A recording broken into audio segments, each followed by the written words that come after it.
Masih bersama saya Adini dan kembali kami sampaikan berita Padang hari ini.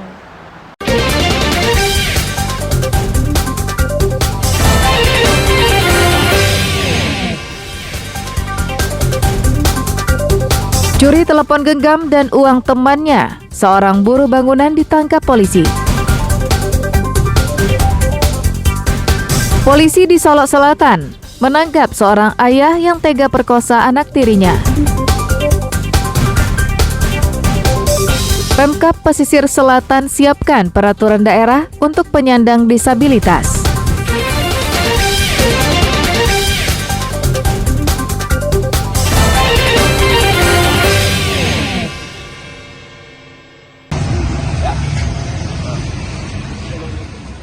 Seorang buruh bangunan ditangkap polisi pada hari Minggu karena mencuri telepon genggam dan uang milik temannya, sesama buruh bangunan. Pelaku Dendi yang berusia 27 tahun ditangkap di daerah Sawahan, Kecamatan Padang Timur, Padang. Pelaku ditangkap petugas atas laporan korban yang kehilangan sebuah telepon genggam dan uang tunai Rp1.400.000. Usai ditangkap, pelaku dibawa ke Mapolresta Padang untuk pemeriksaan lebih lanjut. Pelaku mengaku telah mengintai korbannya yang tengah tertidur di sebuah bangunan tempatnya bekerja di daerah Sawahan. Telepon genggam hasil curian itu telah dijualnya.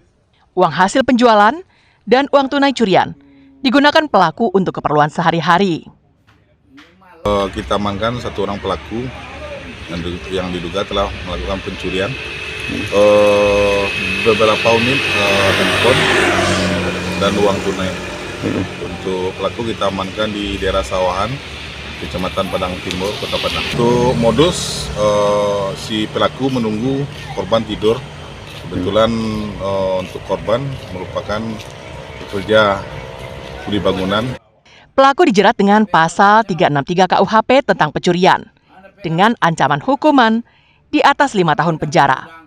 Alfi melaporkan dari Padang.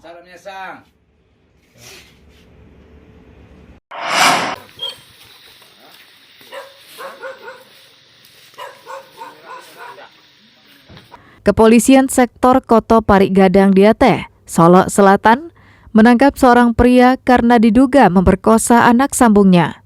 Pelaku ditangkap di rumahnya Sabtu pekan lalu tanpa perlawanan. RD, yang berusia 42 tahun ini, hanya bisa pasrah saat tim Reskrim Polsek Koto Parik Gadang Diateh menangkapnya. Pelaku ditangkap atas laporan dari ayah kandung korban. Ia diduga telah mencabuli anak tirinya yang masih berusia 13 tahun. Pelaku baru menikahi ibu korban selama 7 bulan. Kasus ini terungkap berdasarkan cerita korban kepada ayah kandungnya. RD telah berulang kali melakukan perbuatan asusila itu.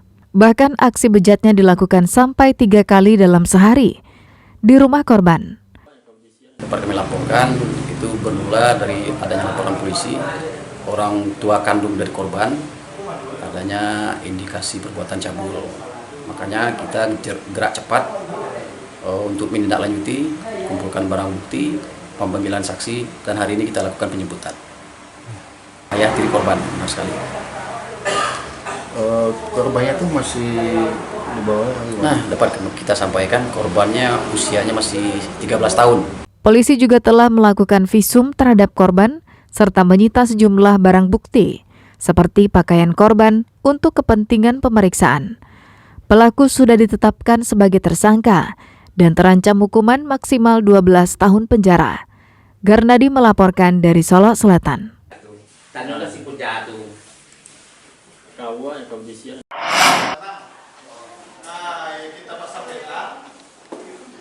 Saat ini pemerintah kabupaten sedang menyusun peraturan daerah tentang penyandang disabilitas guna membantu proses peningkatan kapasitas penyandang disabilitas di pesisir selatan. Perda itu isinya akan memberikan peluang kepada kaum difabel untuk masuk dalam formasi PNS atau P3K.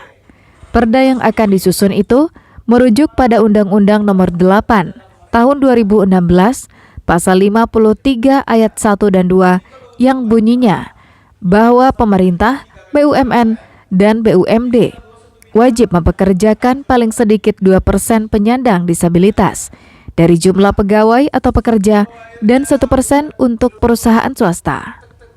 Tidak hanya lapangan pekerjaan, Perda juga mengatur pemberian bantuan dan beasiswa bagi pelajar penyandang disabilitas. Pembiayaannya melalui APBD Pesisir Selatan. Hal ini disampaikan oleh Sekretaris Daerah Pesisir Selatan, Mawardi Roska, saat menghadiri acara pelatihan pertukangan untuk penyandang disabilitas yang diselenggarakan pada Minggu lalu. Kita sedang menyusun peraturan daerah tentang penyandang disabilitas, di mana isinya pertama untuk peluang atau formasi PNS atau P3K itu minimal bagi saudara-saudara kita yang penyandang disabilitas minimal 2%. Kemudian bagi dunia usaha, salah seorang anggota Perhimpunan Penyandang Disabilitas Indonesia Pesisir Selatan mengatakan, meskipun memiliki kuota untuk penyandang disabilitas, namun mereka akan tetap mengasah kemampuannya sehingga dapat bersaing dengan orang lainnya. Teman-teman ini bisa masuk dengan kuota 2% itu. Kita yang 2% itu kita bukan meminta karena ada kuota kita harus masuk tanpa skill, bukan seperti itu. Tujuan kita itu mereka punya skill dan nanti ada peluangnya mereka bisa masuk di sana. Saat ini pemerintah tengah mendata nama dan alamat, profil, kapasitas, dan pendidikan penyandang disabilitas di Pesisir Selatan sebagai database milik pemerintah Kabupaten Pesisir Selatan. Banta Fauzan melaporkan dari Pesisir Selatan.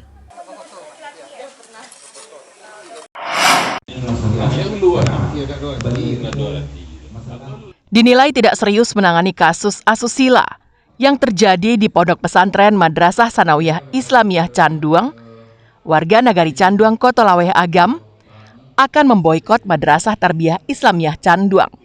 Hal itu disampaikan dalam konsolidasi yang digelar di Aula Nagari Canduang. Rapat konsolidasi dihadiri pengurus KAN Canduang, MUI Canduang, wali nagari, dan tokoh masyarakat lainnya. Ancaman itu buntut dari rapat yang awalnya diagendakan sebagai konsolidasi dan penandatanganan nota kesepahaman antara pihak yayasan dengan unsur masyarakat. Namun tidak satupun perwakilan dari MTI Canduang yang hadir. Warga menilai pengelola pondok pesantren tidak serius. Warga memberi waktu 2 kali 24 jam kepada pengelola pondok pesantren Canduang untuk menyelesaikan masalahnya dan bertemu dengan masyarakat. Jika tidak, maka boikot akan dilakukan hingga permasalahan selesai. Makanya kita menolak diadakan penandatanganan nota kesepakatan pada hari ini.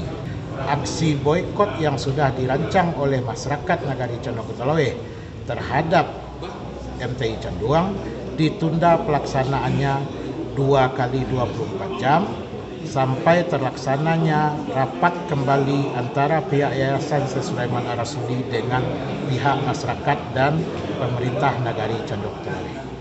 Masyarakat akan memboikot sementara waktu aktivitas MTI Canduang di Nagari Canduang Kotolaweh hingga penyelesaian masalah secara menyeluruh antara Yayasan Syekh Sulaiman Ar-Rasuli sebagai pengelola MTI Canduang dengan warga. Dina Amrina melaporkan dari Agam.